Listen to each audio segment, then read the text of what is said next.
For thousands of years, man has explored and conquered in the name of his gods. With the inevitability of war and bloodshed, men trusted in the god of war above all others to see them delivered safely from battle. The ancient Greeks knew him as Ares. The Vikings called him Odin.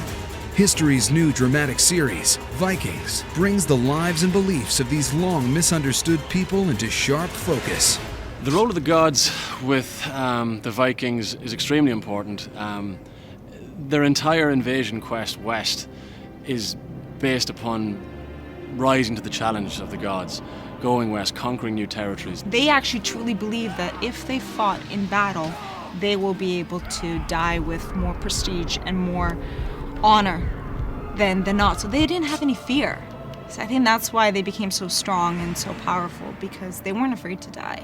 Of all the Norse gods, none was more powerful or influential in the lives of the Vikings than Odin, the father of all, the god of war. It was Odin who cast the first spear in battle and chose which slain warriors would join him in the afterlife in Valhalla. He's a compelling, absolutely wonderful god, and he features in the show in mysterious and wonderful ways. Odin brings his Valkyries down and only selects a few of the best warriors in the battle to come and join him at his table. So it's better to go out there fighting and to have an honourable death. What happens in Valhalla is, of course, you get there and they give you lots to drink immediately, and you're reunited with all your other Viking pals, and you sit in the Great Hall on the dais with Odin and some of the other gods. And every morning you go out to fight.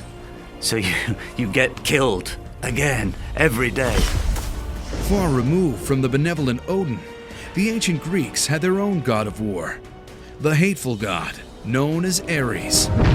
Though he was also instrumental in rallying men to battle, Ares' help often came with a heavy price. In the God of War series, Ares spares Kratos' life in battle, but Kratos is soon deceived by Ares into destroying his home and killing his family, setting the stage for an epic quest for revenge. God of War, I haven't forgotten you. The Norse god Odin, unlike Ares, was not solely a god of war. According to legend, Odin traded one of his eyes at the Well of Wisdom to gain infinite knowledge so he could see what was and what will be. At the heart of the new series is the Viking Ragnar, a man who believes he is the direct descendant of Odin. He's a god of our curiosity and knowledge, and he sacrificed his eye to gain knowledge. And my character Ragnar really looks up to him. He thinks he can talk to him and he sees him all the time. Odin. And you don't really know if it's his ego or he really is related to him. Rollo's Odin is very much the warrior side of Odin, whereas Odin is more of a person who has a big thirst for knowledge. I want to know what's to the west, what cities and gods are over there. And Odin lost his eye on that pursuit of knowledge. And Ragnar is very much a traveller.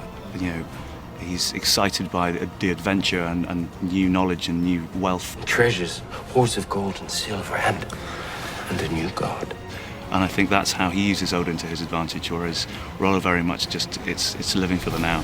The entire quest that these guys are making is at the whim of the gods. They want to please the gods. They feel they've angered the gods when they hit rough weather at high seas and all of that, and they pray to the gods for understanding. They pray to the gods to keep the ship together. They pray to the gods to keep them together. And so everything that they do, Ragnar's entire journey, I believe, and the journey of his war band, is ultimately stepping forward towards a place among the gods in Valhalla at the end.